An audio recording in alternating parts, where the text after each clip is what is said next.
Today we're going to be reviewing a light kit from LINCO Lighting. Welcome to Cinetips. Adjust the focus until the picture is sharp. Now adjust the sound.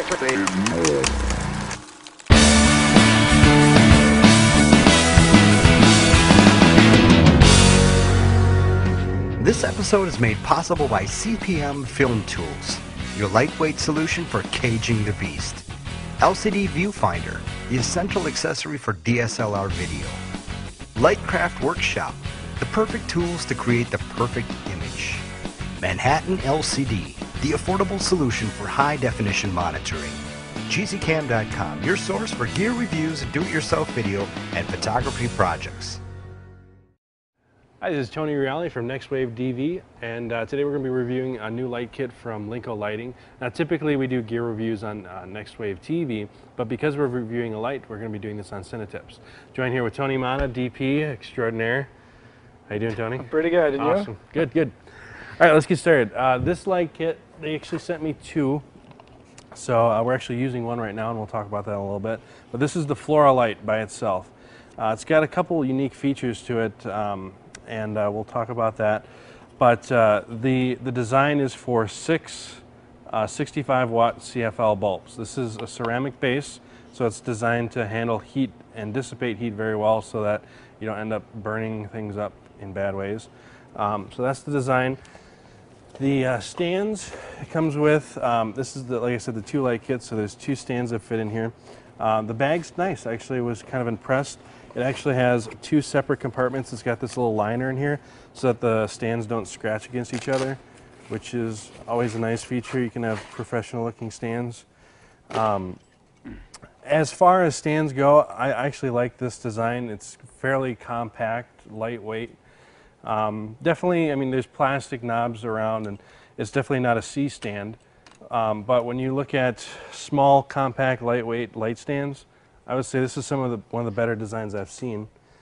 So there is the stand for the Flora light, and then we just attach the light on there. Now, like I said, the fixture is ceramic, but a lot of these knobs are plastic, so they may, they could break potentially. They seem, firm for attaching, but I haven't used this over a long period of time, so I don't know how long it would last. Now, one of the big things that they claim is this has the fastest softbox in the West. This is the softbox design. So you've got it, it's compacted, and this actually has a bag that it fits in. And then the softbox is supposed to pop open. Let's see if I can do it.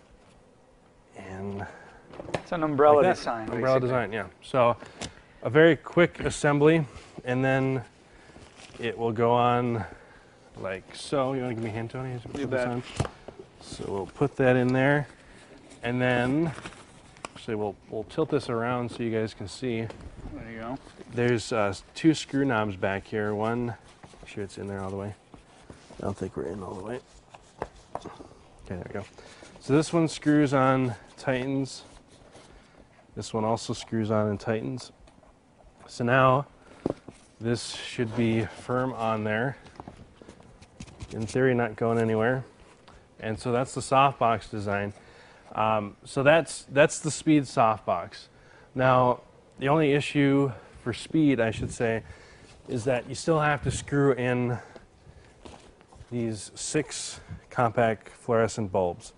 So this is designed to be quick. This kind of adds a little bit to your time. Not a ton, obviously, but just an extra couple steps.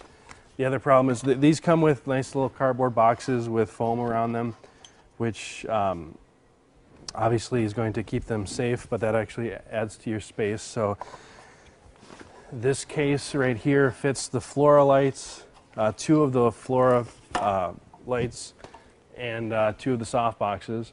But I had to keep the cardboard box that the bulbs came in, so that was kind of like a larger box in order to cart the lights around. All right, first up we have actually a Kino Flow 4 bank right here. And this would be the higher end fluorescent lights that you'd Pretty see on much the most standard of the movies, industry.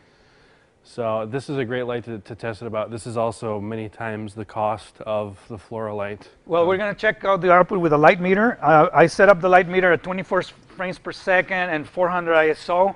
And we have a line here. We're going to just take a perfect reading of the Kino to see the level at that distance.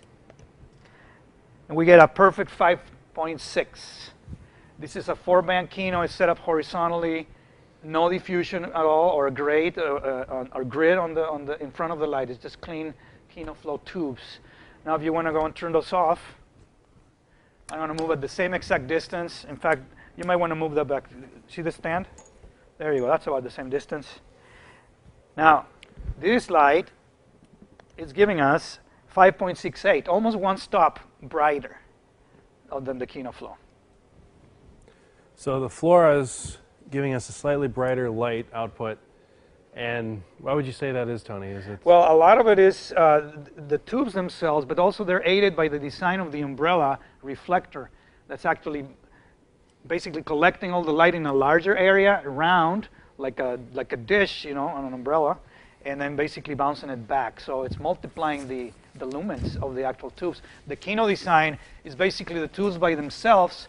They don't have any silver reflector behind them, and they don't have any, even behind the tubes I'm talking about, and plus they don't have an additional surface that reflects.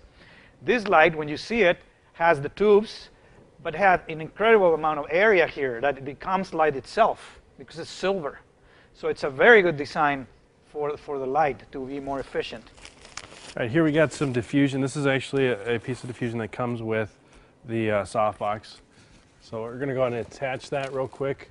And we didn't talk about this, but while Tony adds the diffusion, I can mention that the quality of the fluorescence without the diffusion seemed to me pretty similar. Maybe a little harsher on this, on the Flora, a little harsher. The tubes of the Kino are known for being soft all by themselves. But now with the diffusion, you're getting quite a bit of soft light now. Yes. And this is very, very large and soft source. Yeah. And often we put silk in front of our Kinos too, especially when doing interviews, to achieve a look similar to this. So let's see what the light output is with the silk on there. With the silk in there.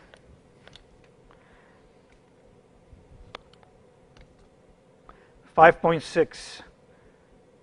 So the silk cuts only about half a stop. All right, one thing we wanted to point out too is that there is a noticeable color balance difference between the bulbs that come with the Flora light and the Kino flows, which are trusted to be more of a standard. Yeah, these are rated at 5500K, which is true daylight. And if I'm going to turn on so you guys can see the difference and how much warmer the Flora light is. So the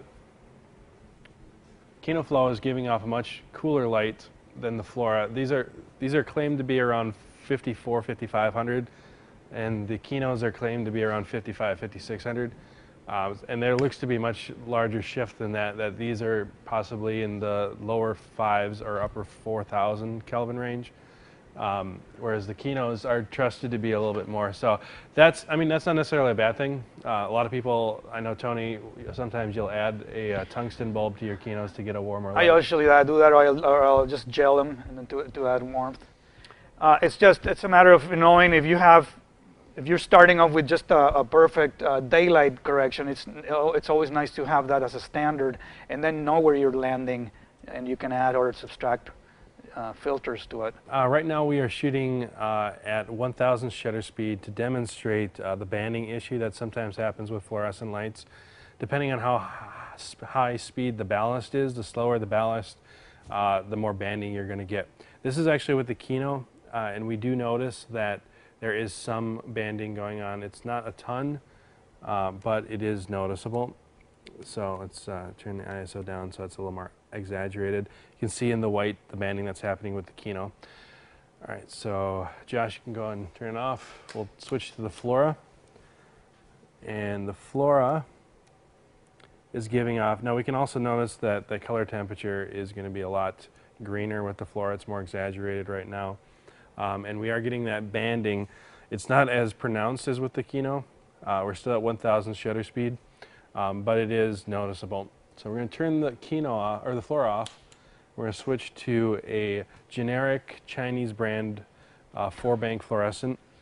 This light is very popular online. It's relatively inexpensive, slightly cheaper than the Flora, but as you can see, we're getting huge amounts of banding from this light. So this one's probably the worst banding out there. Plus, it's green. It's a very green greener, yes. color. So this is that 4-bank fluorescent that we're trying. This is a, like I said, a generic Chinese-made light. These are really nice for the size that they are. These are much faster to set up than the Flora light, because you're literally, this is your light. It's got a little handle. And it's a little cheaper, almost the same price as the Flora, but the output is much smaller, much lower.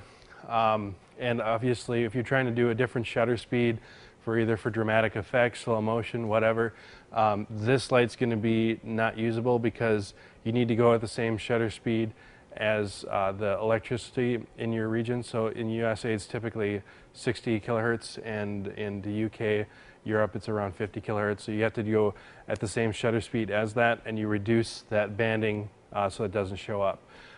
The Flora and the Kino were showing up a lot less, and so I would say the Flora is usable at different shutter speeds if you needed to get that effect. So that would be one additional plus for the Flora. This, well, seems, you know, pretty much a comfy feature.